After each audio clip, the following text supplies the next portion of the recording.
Hello mga kabarbers, welcome back to our channel. For today's haircut mga kabarbers ay isi-share ko lang sa inyo itong aking gupit na low taper fade. So ito nga nag-video na ako dito ng before ng buhok ng aking model. So kung nakikita nyo nga sobrang haba na ng kanyang buhok. Ibang pamamaraan yung paggupit ko dito mga kabarbers, panoorin nyo kung paano ko gawin to. Napakadali lang ito mga kabarbers, sundan nyo lang. Sa una nga ay nagsimula ako dito sa side na to, ayan sa may patilya. Ganyan lang mga kabarbers, so napakadali lang di ba? Ayan o, kunting gupit lang muna dito sa side na to. Tapos, ang sunod naman ay dito na ako sa likod kaagad. So, ganun lang ang ginawa ko sa side tapos lumipat kaagad ako sa likod. At di na nga din pala ako gumamit dyan ng guide. 0-0 lang yung ginamit ko mga kabarbers. Ayan o. Para sagad yung pinakababa niya talaga. Yan, nakataas yung lever niya. Naka-close lever siya. So, tapos pagkatapos sa likod ay lumipat naman ako dito sa kabilang side. Ganun din yung ginawa ko sa kabila. Konting bawas lang. Tapos, ayan. After sa side, eto na yung result niya. Ang ganyan muna yung gagawin natin mga kabarbers. Yan, side by side, tapos sa likod, ganyan lang. O, 'di ba? Yan, tapos yung natitira na yan, tatanggalin na lang natin yung kanto, tapos konting bawas-bawas lang, tapos bawas sa taas. Panoorin niyo na lang mga kabarbers yung step by step na ginawa ko.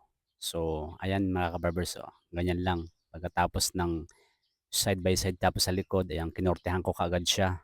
Tapos nag-shave ako. At ang next naman pagkatapos mag-shave ay nagbawas na nga ako dito sa taas mga kabarbers. Kaunting bawas lang yung ginawa ko sa taas tapos medyo pinantay ko lang yung bangs. So, ganun lang mga kabarbers at ito na nga yung result niya mga kabarbers.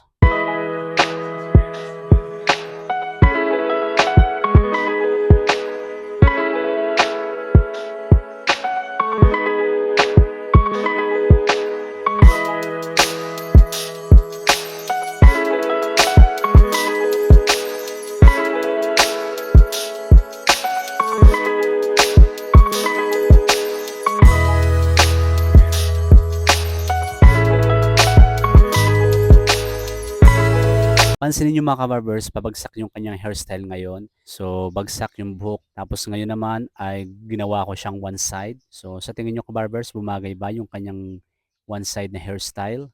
Ayan, okay naman siya, di ba? So, ganun lang mga kabarbers, pwede naman kahit anong hairstyle ang gawin sa ganitong gupit. So, bago ang lahat mga kabarbers, please don't forget to click subscribe para updated kayo sa mga bagong videos na i-upload ko. Maraming salamat!